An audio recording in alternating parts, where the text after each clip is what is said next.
guys out here today at Brooklyn Family Court?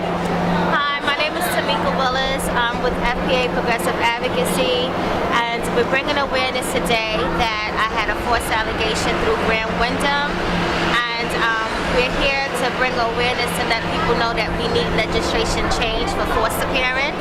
We're out here to let the people here that is struggling with difficult cases where their children have been taken away from them and they had destroyed their families and they're looking for help but don't know where to start.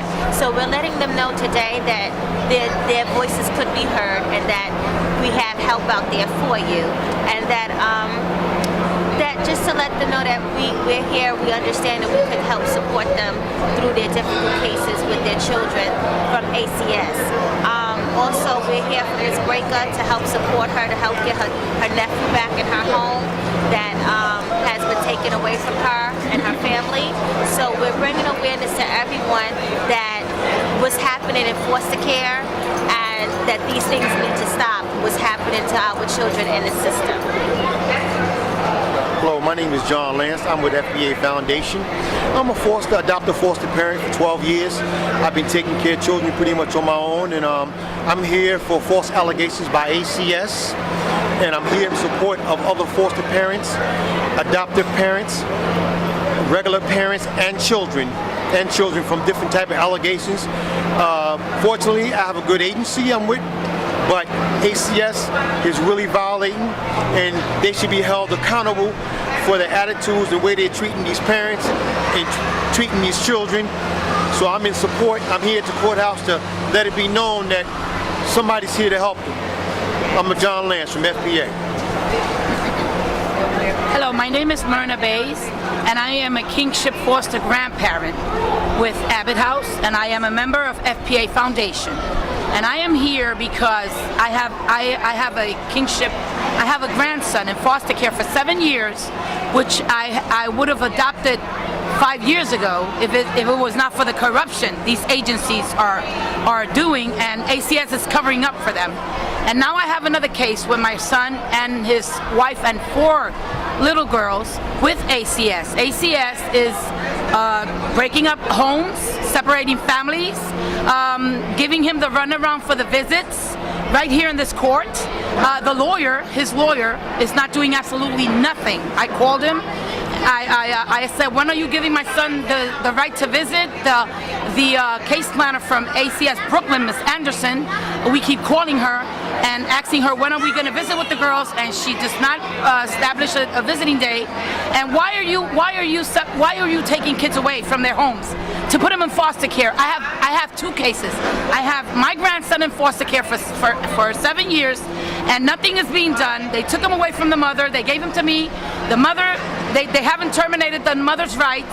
They haven't given him to me to adopt.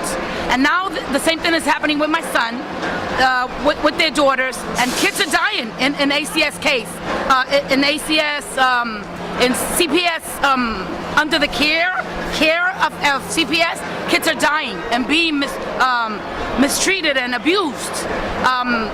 I think a month ago, a little boy died.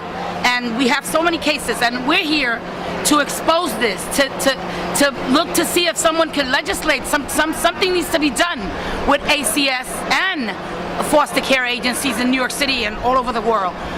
Something needs to be done. I'm a good case of both. A child in foster care and a case in ACS with my granddaughters for a whole year in a shelter with bed bugs and spiders and whatever. Something needs to be done, and we're here to help, to be helped and help. Thank you. Ms. Breaker? Hi, how you doing? My name is Tracy Breaker, and I just came from the Public Advocacy Office, Letitia James' office, and I did an intake form there to let them know about the injustices that's going on in the foster care system and with ACS, and also the jurisdiction of the courts. My situation is that my nephew has been in care with a foster parent for over 2 years, and his siblings do reside with me, and we're trying to keep them together. And they, the agency, the courts, the law guardians, everyone is in cahoots together, and trying to keep this family from being together. So I'm out here to take a stand and do whatever I have to do to change a lot of things and get us some Bill of Rights for foster care parents, and take a stand and fight and do not let ACS, CPS, foster care agencies, and whomever take advantage of us that's out here trying to do a good deed for their family and other children that's in need. What is the name of the foster care agency? It's Mercy First. Mercy First, because I had went to the media at some time ago, they kind of like redballing and do not want me to have my nephew, and then they're not being honest in court also, where that the judge can try to make a proper decision, because they're not telling the story and the full story for her to understand why he was placed with another foster parent, and the foster parent is fighting me hard to keep someone else's child when he should be, and she should want him to be reunited with his family. Yes. You know? Yes. Right. And we'll be here again March 17th for our rally, and also we're looking forward for the Public Advocacy Office to come out and support us. And I'm going to be touching bases with the president, news media, and commissioners and whoever else we need to do.